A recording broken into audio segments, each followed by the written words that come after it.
Good morning, Card Unions. RJ back with another video. Let's get to it. Today's random Mike Schmidt item of the day. Have here from 1988, the Rack Pack Glossy All-Stars. So it says 1987 on it, but this was a highlight of the starting lineups from whatever the previous year's All-Star game was. The next year they'd feature it on its own card. So Mike Schmidt was a starting third baseman for the 1987 All-Stars. And these cards, like I said, were there was one per Rack Pack when Topps released the Rack Pack in the mid to late 80s.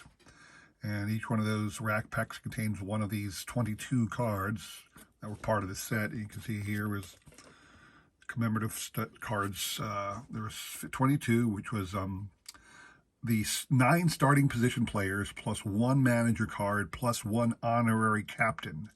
That's typically who is included in that 22 card set for each league. So the reason I want to show off this one is because there's a lot of me being a collector, and with Mike Schmidt especially being a super collector, I want to get every card and every variation of every card.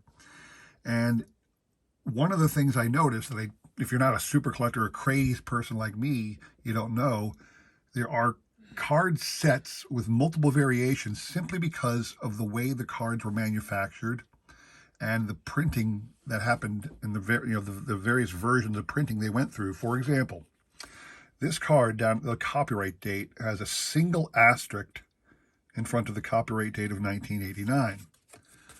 This card, which is a variation card, same card, has 2 asterisks in front of the 1988. It was printed in a different run. I'm not sure if this one was first or this one was first, but for whatever reason, before they printed it, they got rid of one of the asterisks or added an asterisk. I'm not sure which one came first, like I said. And this is, for those crazed people like me, this is a noted variation. And I just picked this one up in my in a trade not too long ago off of the trading card database. Very happy to get that one. So that's my random Mike Schmidt item of the day. My random baseball item of the day. I'm enjoying going through all of the Fleer box sets with you all. So we're still in 1987, and this is the Exciting Stars. Here's the checklist. So if you want to pause there and see who was considered an exciting star in baseball back in 1987. I'm going to flip through them real quick for you. Don Ace, Rick Aguilera, and I'm going to stop even reading the cards. I'm just going to show off every card and let you pause for the ones you like. I might stop at somebody who's noteworthy. There's Steve Carlton on a White Sox uniform. Gary Carter was really great. Will Clark. Danny Cox. It's interesting to look at some of the names. Is Danny Cox really exciting?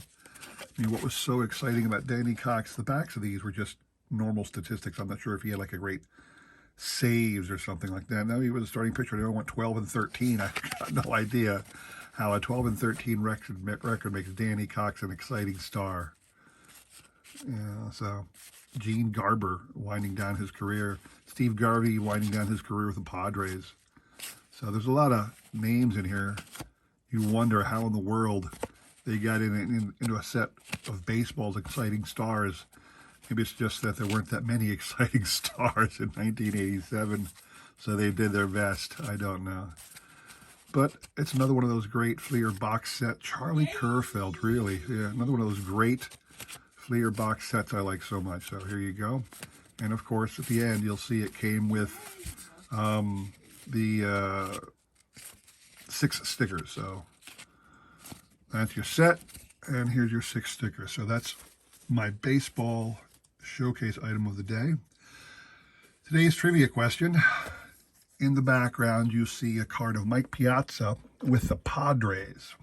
All right. He was the Padres late in his career. You can see down there, he kind of ended up with the Padres. Interesting thing, I was looking at the back of one of Mike's cards. This will be the prize for the trivia question winner. And I noticed that it was in 1998. Let me verify that on this card, because this card, 98. Okay, so he was finishing up his career with the Dodgers. The Dodgers were not going to pay him what he knew he was worth. So before that, they traded him, and they traded him with a deal with the Marlins. Now, the Marlins weren't going to keep him either, but they saw the potential to get something that they wanted by immediately trading Mike to somebody else, and he ended up with the Mets. But he did play 5 games with the Florida Marlins in 1998. 5 games. And I was watching this documentary, and they still consider him an alumni, and they still invite him to Marlin ceremonies once in a while. Clearly, because he's a big name in the Hall of Famer. You don't get too many Hall of Famers who spend time with the Marlins. So when they can get Mike Piazza to show up, they take advantage of that.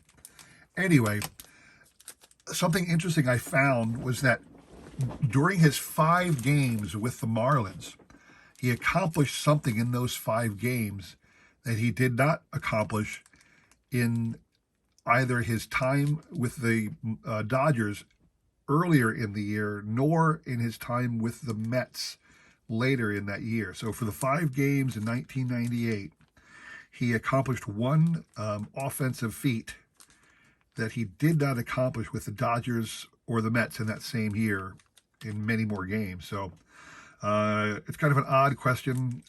Just if you get a card with his full stats for each team that year, it'll be pretty clear because there'll be zeros with the other 2 teams, and there'll be a tally for Mike in that category just with the Marlins. So look it up and tell me what he did with the Marlins that he didn't do either with the Mets or the Dodgers in 1998, okay?